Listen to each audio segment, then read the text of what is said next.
నమస్తే, welcome to Andhraprabha. నేను తేజస్వి. పల్నాడు జిల్లాలో కీలక నియోజకవర్గం గురజాల.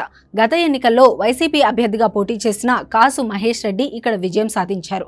అంతకుముందు టీడీపీ అభ్యర్థిగా ఎరపతినేని శ్రీనివాసరావు 2 సార్లు గెలిచారు. అయితే ఈసారి కూడా వీరిద్దరి మధ్య పోటీ ఉంటుందనే టాక్ వినిపిస్తోంది. అయితే ఇరు పార్టీలు కూడా ఇక్కడ ఇంకా తమ అభ్యర్థుల్ని ప్రకటించలేదు. పల్నాడు జిల్లా నరసరావుపేట లోక్సభ పరిధిలోని జనరల్ అసెంబ్లీ నియోజకవర్గం గురజాల. దాచేపల్లి, పిడుగురాళ్ల, గురజాల, మాచవరం మండలాలు దీని పరిధిలో ఉంటాయి.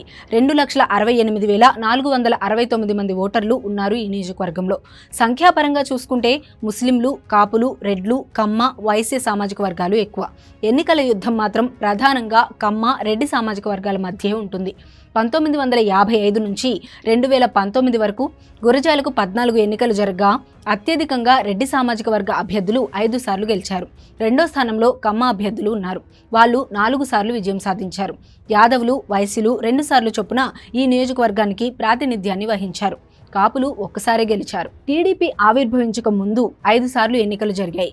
కాంగ్రెస్ 3 సార్లు ఈ స్థానాన్ని తన ఖాతాలో వేసుకుంది. కృషికార్ లోక్ పార్టీ, సిపిఐ ఒక్కసారి విజయం సాధించాయి. టీడీపీ ఆవిర్భవించిన తరువాత 9 ఎన్నికలు జరిగాయి. 5 సార్లు టీడీపీ జెండా ఎగురవేసింది ఇక్కడ. కాంగ్రెస్ 3 సార్లు, వైఎస్ఆర్ కాంగ్రెస్ పార్టీ ఒక్కసారి గెలిచాయి. టీడీపీ తరపున ఎరపతినేని శ్రీనివాసరావు 3 సార్లు, కాంగ్రెస్ అభ్యర్థిగా జంగా కృష్ణమూర్తి 2 దఫాలుగా గెలిచారు. 2009, 2014 ఎన్నికల్లో ఎరపతినేని శ్రీనివాసరావు గెలిచారు. 2019 ఎన్నికల్లో మొదటిసారిగా వైఎస్ఆర్సీపీ ఈ స్థానాన్ని చేజిక్కించుకుంది.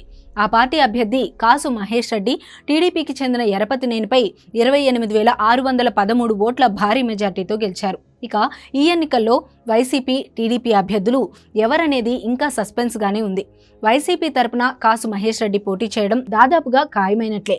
టీడీపీ అభ్యర్థిగా ఎవరు ఉంటారనేది ఆసక్తి రేపుతోంది. ఎరపతినేనికి టికెట్ దక్కుతుందా లేదా అనేది ఉత్కంఠ రేపుతోంది.